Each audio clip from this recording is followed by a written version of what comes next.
Beforehand, there is a sense of disharmony, and humankind fears and loathes disharmony. Mr. and Mrs. Gulick of Lake Point, New Jersey, would you comment?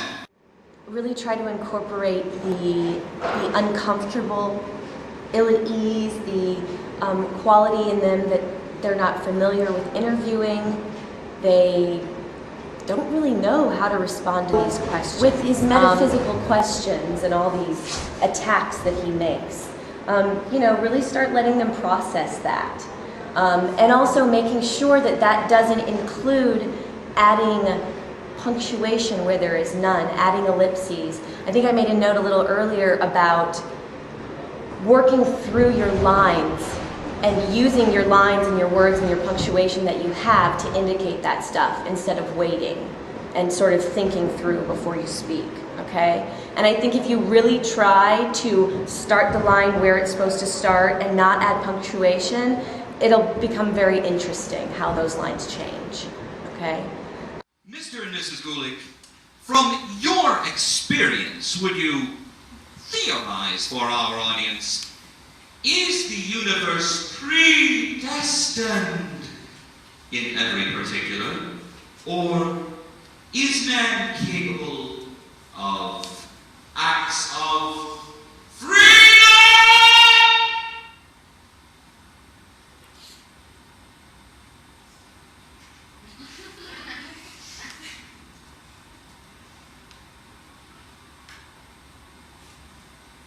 I would say that is hard to say. Yes, I believe man is free. If you mean like, I guess, choosing good and evil? Yes. I would have to say, yes, you would have to say that mankind is free. Like moving my hand.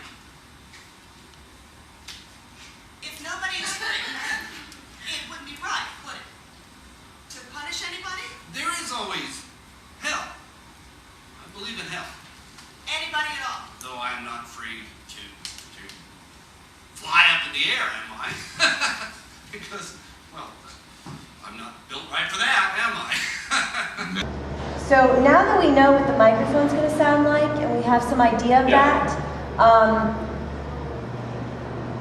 I definitely know at the top here you're going to need to take your time. And also because of the effects that we're going to have, you might as well start getting used to really hitting your your consonants, elongating your vowels, making it very, very crisp and clear. Okay? In times of disruption, of fracture, it is believed that human behavior moves in unchartable leaps.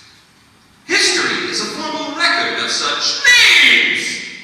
But in large-scale demographical terms in which the individual is lost. Frank and Emily Gulick, it said your son, Carl, charged in the savage slaying of 14-year-old, shows no sign of remorse. That is to say, awareness of the act. Thus the question we pose to you, can guilt reside in those devoid of memory? Here we have Cedar Street, in Lake Point, New Jersey. Neatly kept homes, as you can see, American suburb, low crime rate, single-family homes, suburb of Newark, New Jersey. Population 12,000, the neighborhood of Mr. and Mrs. Frank Gulick, the parents of Carl Gulick. Will you introduce yourselves to our audience, please?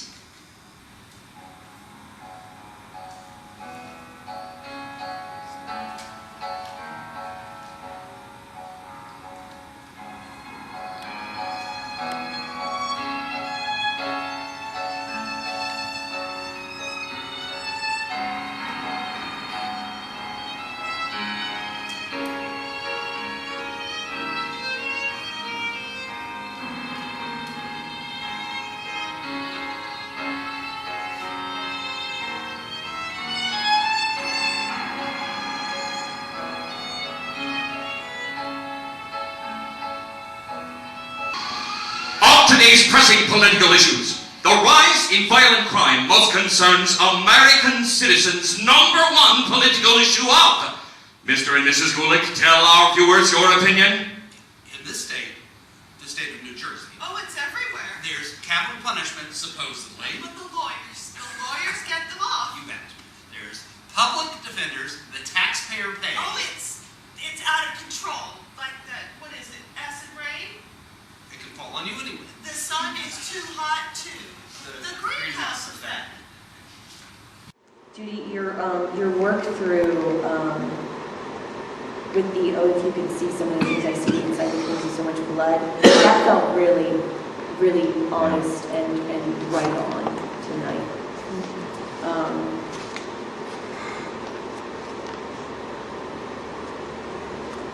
And I can tell you're really trying hard not to color things, you know, and everything feels very organic, and I appreciate that effort. One of the things I think you have somewhat of a shift after Truth Shining, partially because you have this capital H, and you know that it's a thought shift as well. And right now you're sticking with what you have, and I think letting yourself shift into that will find something else and take you somewhere else. In this meat shop, I never wanted him to work. In this shop, there was pressure on him to join the union. Then the other side, his employer, did not want him to join. He's a sensitive boy, his stomach and nerves. He lost his appetite for weeks. He'd say, oh, if you could see some of the things I see, the insides of things. So much blood. There was always a loving relationship in the household.